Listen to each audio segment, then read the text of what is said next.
Should we mention the socket one today, or if no? No, it's just too open-ended.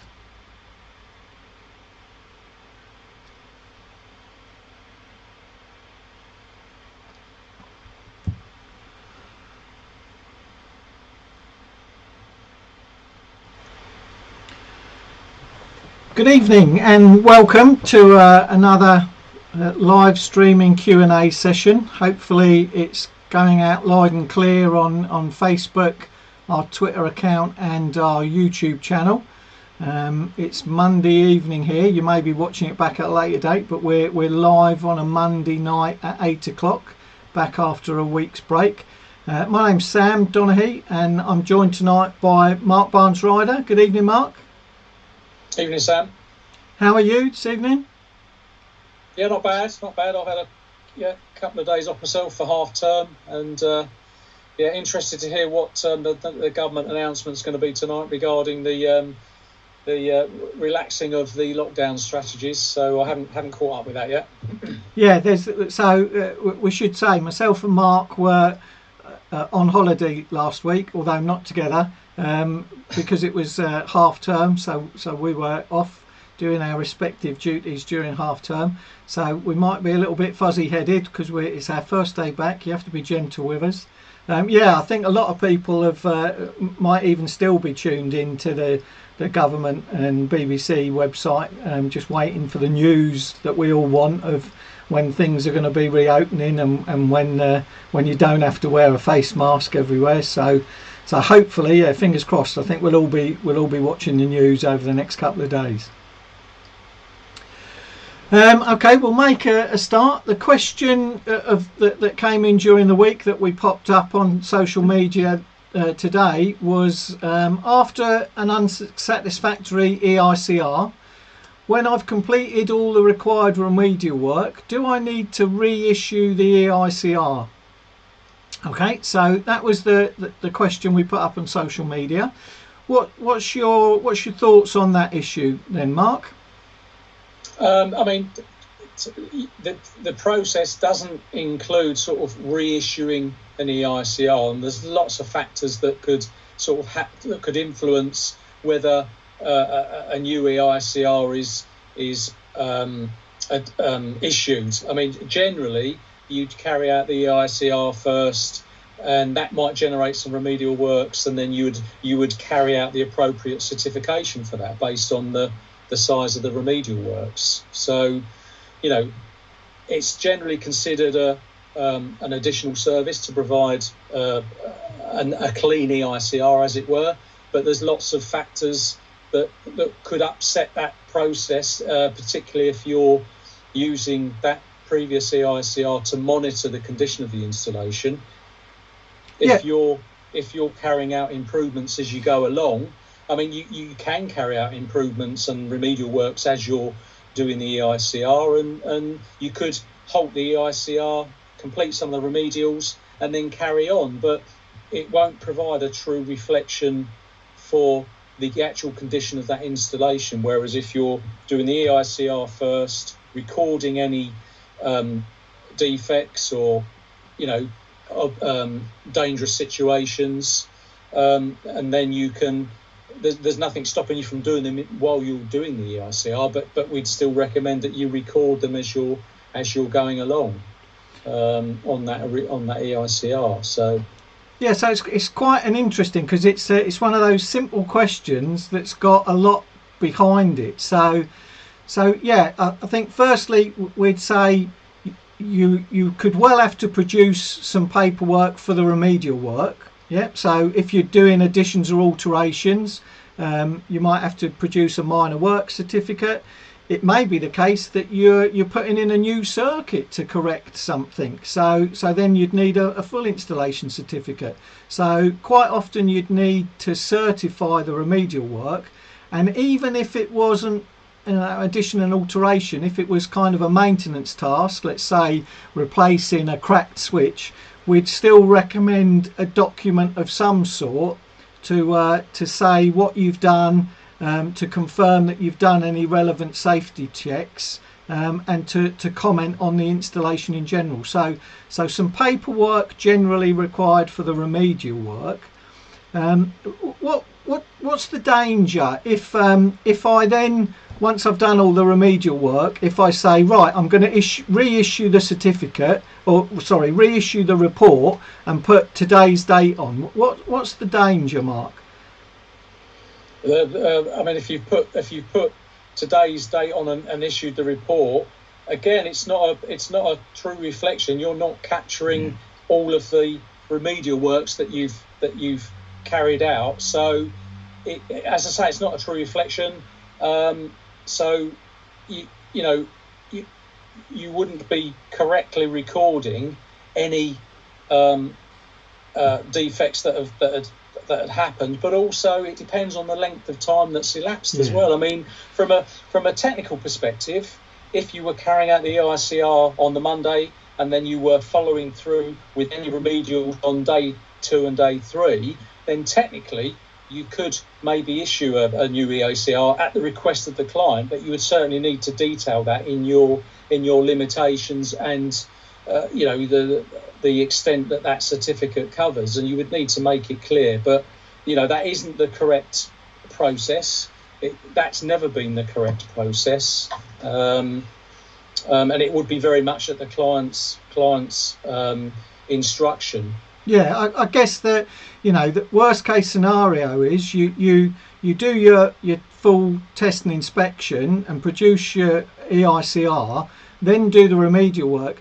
The danger is if you then reproduce the EICR without having gone back and retested everything, something else may have failed, something else may have deteriorated. Yeah. So it's dangerous, as you say, depending upon the length of time between when you completed the EICR and when you've actually done the remedial work. We fully recognise that a lot of people say, well, I trust you, do the remedial work as you go along, and then produce a satisfactory EICR at the end of it because you've also done the remedial work. And the danger there we see is then a satisfactory report doesn't really give a true reflection on the frequency between tests, because perhaps that's a sign that you're leaving it too long to do the periodic inspection if you're getting a lot of faults, and it also doesn't give a true reflection on the preventative maintenance that you've got in place. So again, if you're picking up a lot of faults on an EICR, one idea might be to talk to the customer about increasing the frequency of preventative maintenance and in fact increasing the frequency of periodic testing, because perhaps you're getting, as the system gets older, it deteriorates quicker. So there's a lot to think about if the customer says do the remedial work as you go along, because I want a satisfactory outcome. That's perfectly understandable, but then you should also consider talking to them at the end about frequency of inspection and preventative maintenance. Anything else you'd add on that, Mark? I mean, we fully appreciate that for a domestic installation, then the customer isn't always interested in discussing the fine, the intricacies of their electrical installation. They just, they need to get it tested, and if we're talking private rented sector, then the law says they need to get it tested.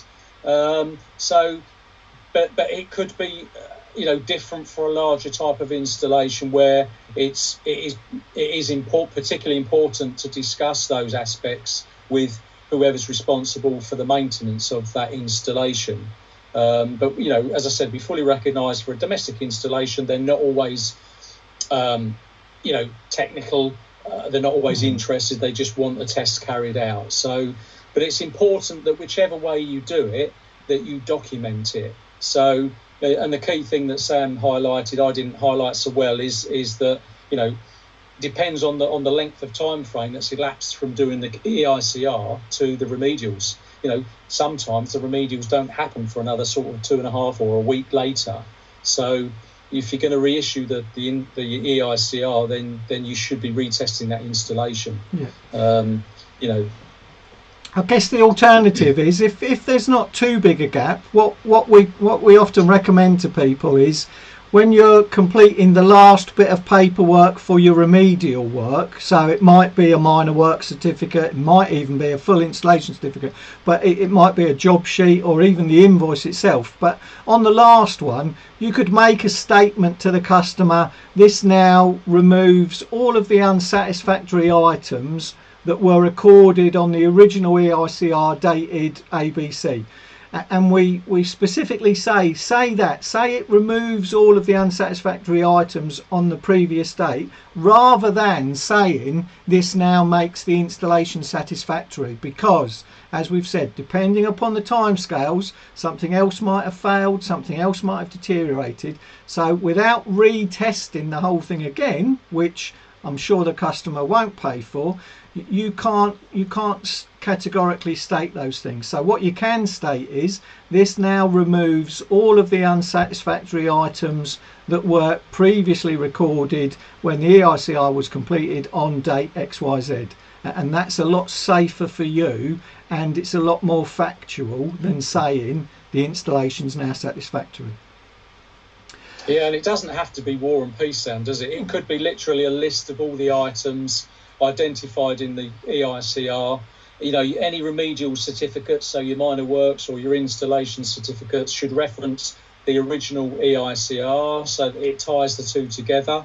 And obviously your address needs to be correct and all the rest of it. So it doesn't have to be War and Peace. Yeah, and then strongly advise the customer to keep those things together. You know, grab your stapler, staple it to the original EICR for him, so that he's got all of that documentation in one place. Okay, a follow-up question was, when I'm doing a domestic EICR, do I need to remove all the lamps to enable me to do a live neutral IR test? So not necessarily. I mean, for an EICR, you record the extent that the EICR covers, so that might not include loft spaces or whatever. If you're you know, trying to reach high bay light fittings, for example, it might not be possible to remove all of the lamps. So you would state on the in the limitation section on page 1, or an additional page if you haven't got enough room, what your testing includes. You know, so it might be that you don't do that you only do one IR test at the whole of the fuse board, for example, and providing you get above 1 megohm, you might be happy with that. So it's important to be clear on the type of testing that you're doing and what's not included in as part of that inspection. Yeah, absolutely. And you know, I think it's generally accepted in the industry, isn't it, that to you know, your line neutral tests don't normally associate with electric shock. They're more, you know, thermal damage on the cables or damage to the equipment itself. So if you've got live neutral issues, live neutral shorts in worst case, they'll be showing themselves up in other areas.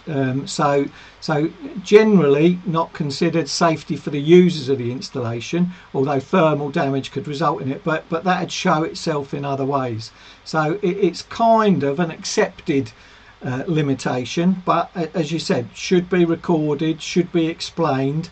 But again, as we mentioned in the first one, you've got to remember to use language which is appropriate to the customer you're talking to, because you know they're very unlikely going to be electrically proficient. So you know, you need to be able to spell it out to them that it is a limitation. It's something you do on a brand new installation when you did first, but on an existing one, it's an accepted limitation.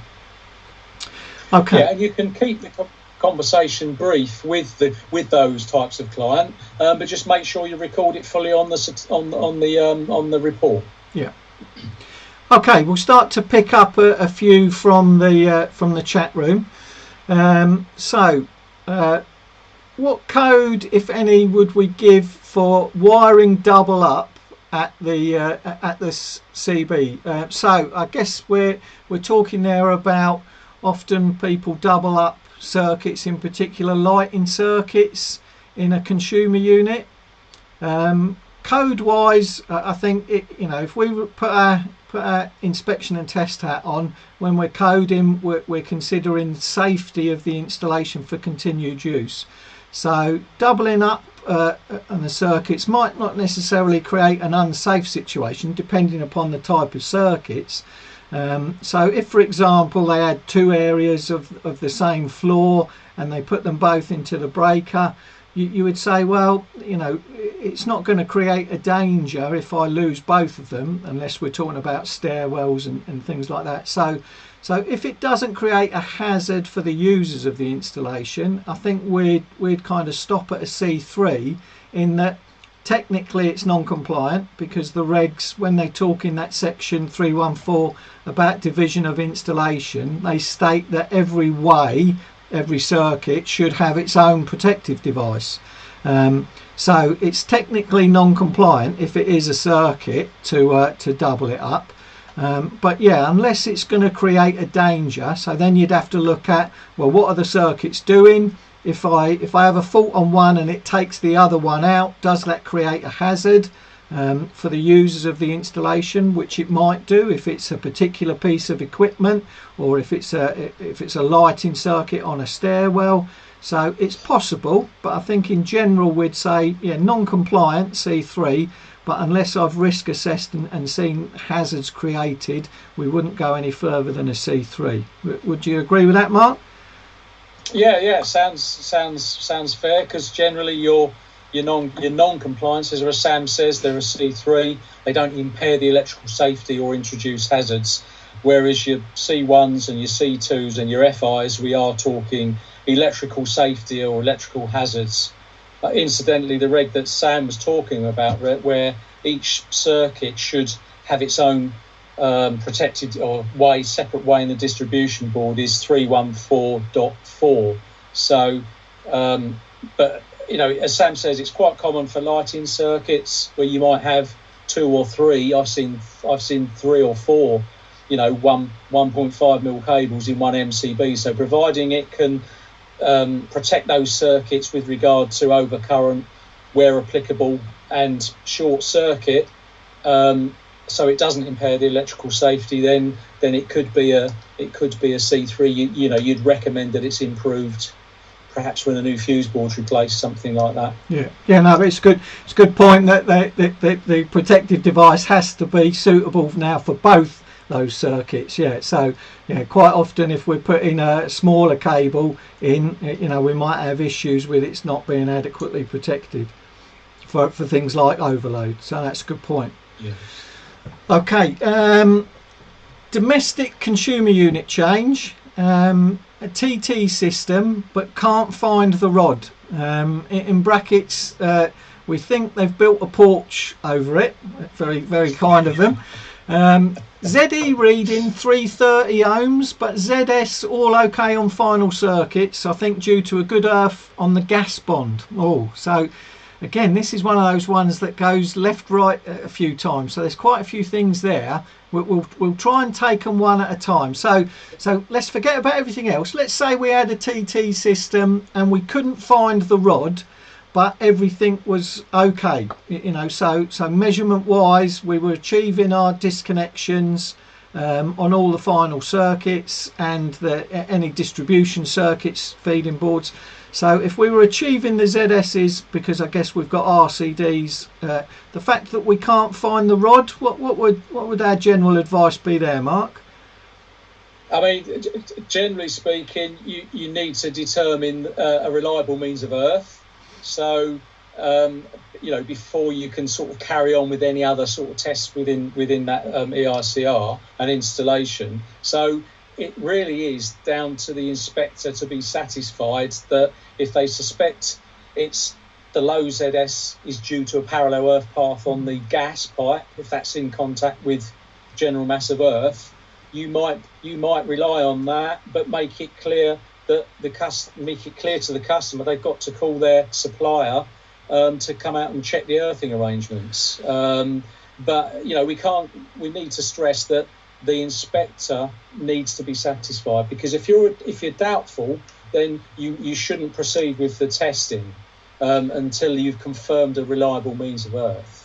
Yeah, I think that. Sorry, Mark. I should have said it's the question came in as a TT, so we might not be relying on the DNO. It might be a TT install. But yeah, certainly. Although we might be getting a fortuitous low readings because of a water service or a gas service, we can't rely on them. So just like 7671 doesn't allow us to use those as an earth electrode, we can't rely on them for being a durable means of earthing, because whoever the water service provider or the gas provider could change that pipe work so it's no longer continuous, and then the installation would lose its adequate earthing arrangement. So yeah, we can never rely on a water service or gas service to a domestic installation or a common industrial or commercial, because we can't guarantee that those services are going to be around for the length of the installation. So that's one sort of red flag that question raised. If we just talk about the fact that we've got a good earth through the rod, so we'll ignore that we were relying on the water service or gas service. If it was just a rod that we couldn't find, then we can say right now that the installation's safe, but you would definitely C3 it even in that instance, because all connections, including the connection to that earth rod, should be available for future maintenance and test purposes. And the recommended improvement for that C3 would be to put an independent or even an additional rod in that would give you adequate connection for future maintenance and test purposes. You wouldn't have to disconnect the previous one, but install another one that will on its own be sufficient. So that would be one thing. There was one other red flag that came in that question. Just go back to it if I can find it. Just finished extension. That one. Domestic concern 2 unit. Oh yeah, ZE reading 330 ohms. So our favourite Big Blue book says anything over 200 in a TT installation could be considered unstable. So 330, we've got to be careful. If that was taken right now, I don't know where you are in the country, but the last month I've never seen so much rain. So I should think that any TT in my area would be great at the moment, but come the summer, if we get a summer, of course, and it starts to dry out, that could be way over. So I think once you go above 200, you've got to start to consider, should I again look at the frequency of testing? Do I want to come back in the summer when it is dry and it's very hot, and so I've got a higher resistance to check, is it still safe? Is it still adequate? Is it still going to give me required disconnection? So always be wary of anything over 200, which is what the note in the regs refers us to. So yeah, I think you've got to look at the 200 ohms on the ZE. You've got to discount using the service pipe work, because you can't rely on it. So right now, if I was doing both those things, relying on it and it was 330 and I couldn't find the rod, I think we'd be looking at C3 on the rod. You've got to look at the frequency of inspection on the 330, but C2 if we're reliant on the gas bond. So providing it's safe to do so, I'd be looking at de-energizing the installation, removing the gas bond, just to see now can I still achieve my ZS's on the rod connection on its own. And again, of course, if you can't, then there's another C2 because we haven't got a reliable means of earthing. Let's have a look at what else we've got. Yeah, I think there's a few people that mentioned the 200 reading.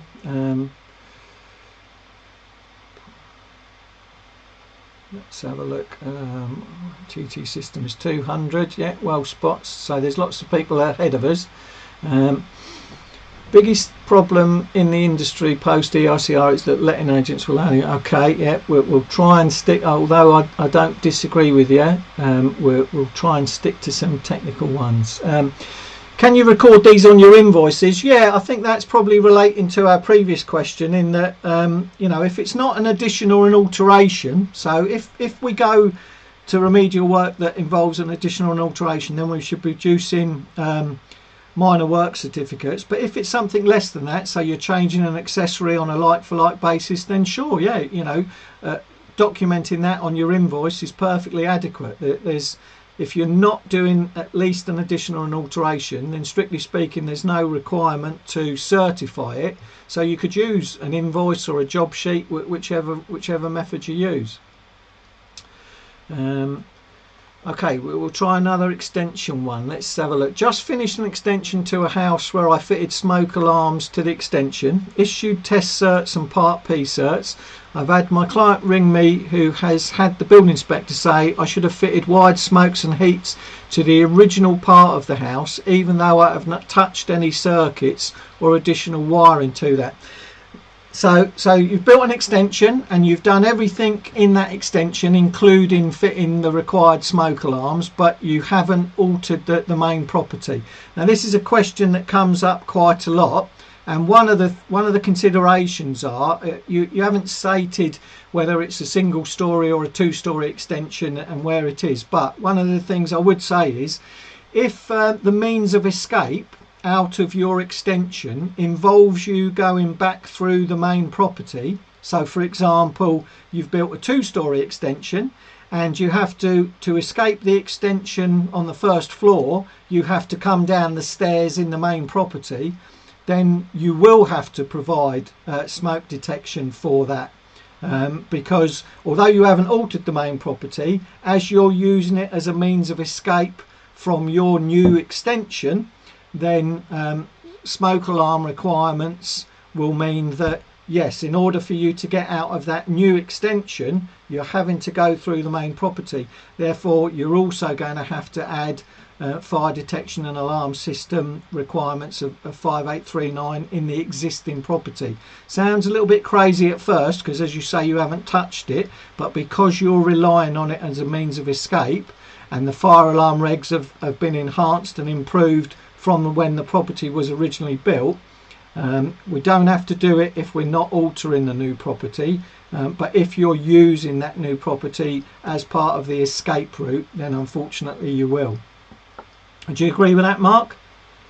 Yeah, I think that's you know, it's a classic case of where the building regs will overlap existing parts of the installation. It's a valid point, and absolutely, yeah.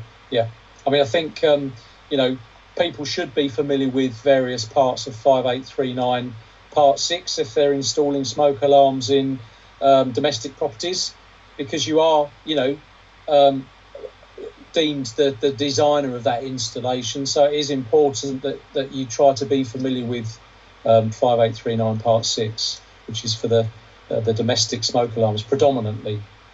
There are some commercial aspects that cross over with that, but no, absolutely, Sam. Yeah, it's one of those ones where, you know, quite often a lot of people get caught out because they do everything required for the extension. They've done absolutely no changes to the main property, and so therefore think nothing's required.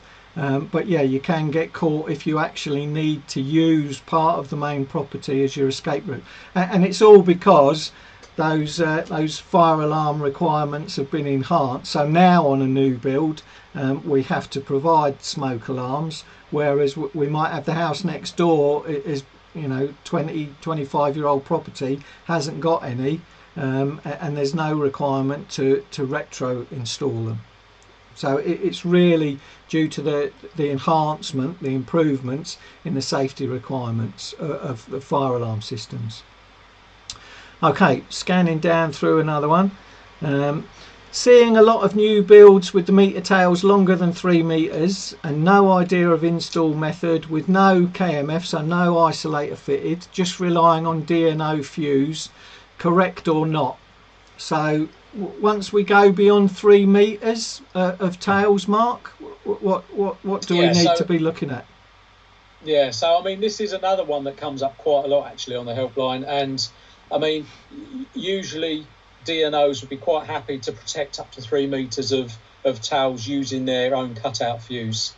After that, then if they're any longer, then the installer should consider secondary protection, secondary fault protection, where applicable. So, sometimes we get contractors ringing up saying, well, it's 5 meters. What do you think? Well, it's really down to, if it's a new install, it's down to whoever's doing the final testing to make that judgment call. I mean, good design would often include, a means of protection after 3 meters to avoid just this sort of conflict. So our recommendation would be, unless it's installed in such a way to really minimise the chance of those cables becoming damaged, then really and truly anything after 3 meters should have some form of secondary protection. Not necessarily against overload. Overload is where applicable, but certainly for short circuit. So for short circuit fault protection. Yeah. So there's it's stated in the regs, isn't there, that we can omit over current protection if the DNO provides a device, which they always do in the service head, but it's the second bit of that if the DNO provides a protective device and agrees to its use, and it's that agreement of use that is the limit, because they will normally only limit it to within 2 or 3 meters, so that you don't get extended tails where you therefore increase the risk of those tails being damaged. So they're really trying to get us into the headset of a short run of suitable cable in a safe environment. So once we go beyond that, we've then got to provide our own means of protection for those extended tails. Yeah. So the reg that Sam relates to is 433.3.1, and you've got 3 idents. And it is ident 3. If you can get the written permission of the distributor, then happy days. But good luck with that. You've probably got more chance of winning the lottery on that one. Yeah, it's a tricky one. We'll just go back because there's a couple of responses back. So when we were talking, the listener or the contractor that put in the information about the extension, I believe they've come back and said they've confirmed that it's only a single story extension with 2 exit doors out. Well, then in that case, I would go back to building control and say that if you've got a dedicated means of escape from the extension itself without having to go back, then just ask their guidance on why he feels that he's asking you to put additional protection within the main property, because I don't believe, although we get involved in BS 5839 because the installation of fire alarm and detection system is in accordance with 7671. So, but we wouldn't claim to be experts on 5839. But I'd certainly be going back to ask the building control inspector what's the requirement, because you have got a dedicated means of escape through the extension without having to go back through the main property. So that's worth a conversation with the building inspector. Although, be mindful they are their own police force. So you need to be, how should we say, careful of the way you ask the question, and certainly don't say Sam and Mark said you're wrong, because we will help when we can, but we've had difference of opinion, shall we say, with local authority building control. One of the things that we find frustrating is that there is a bit of a lack of consistency around the country.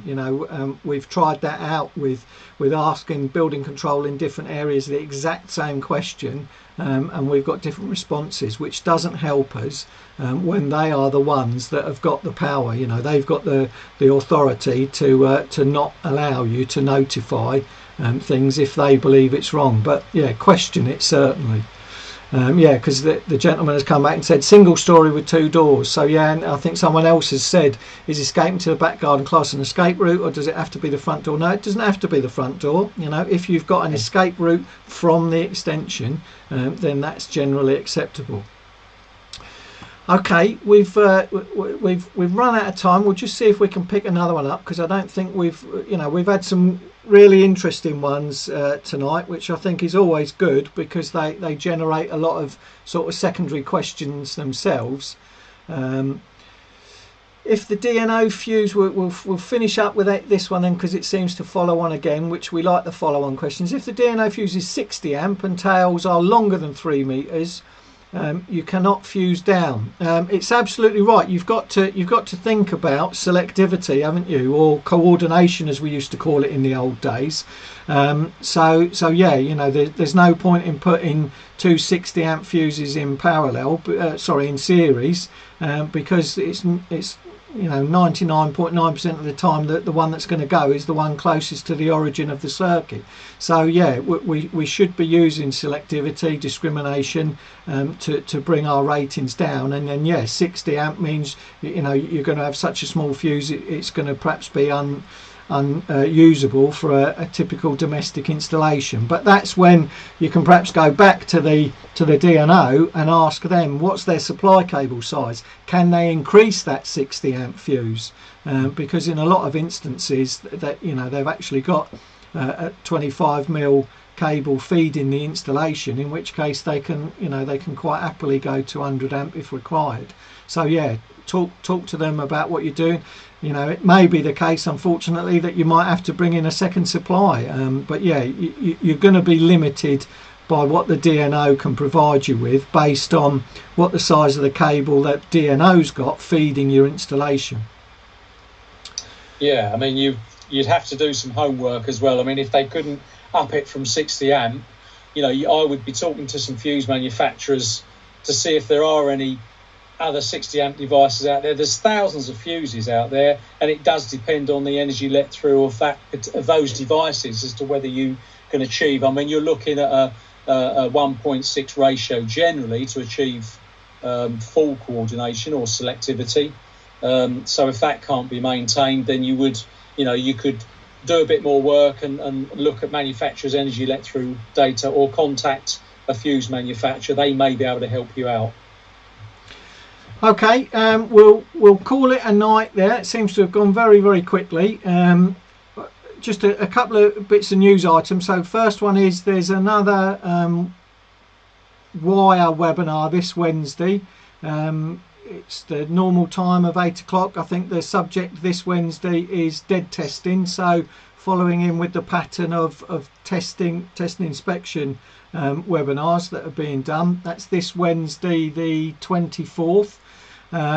We'll be back with another Q&A next Monday night, so they should be every Monday night now coming up until we get to Easter time, when we'll be taking a break. So I think for the next 5 or 6 weeks we hope to see you and at least hear from you on a Monday night.